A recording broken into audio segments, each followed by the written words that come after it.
ನಾನಿವತ್ತು ಲಂಚ್ಗೆ soya fried rice ಮಾಡ್ಕೊಂಡಿದ್ದೆ. ನಿಮ್ಗೆ ಯಾರಿಗಾದರೂ ಯಾವ ಕಂಟ್ರಿನಲ್ಲಿ ಈ ಫ್ರೈಡ್ ರೈಸ್ ಫಸ್ಟ್ ಒರ್ಜಿನೇಟೆಡ್ ಆಗಿದ್ದು ಅಂತ ಗೊತ್ತಾ? ಬನ್ನಿ ನಾನು ಹೇಳ್ತೀನಿ.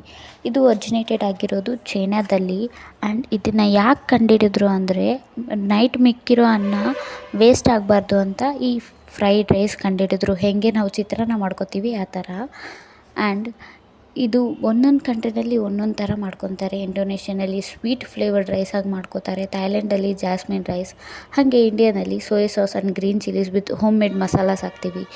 To know such more informative videos, don't forget to follow this account.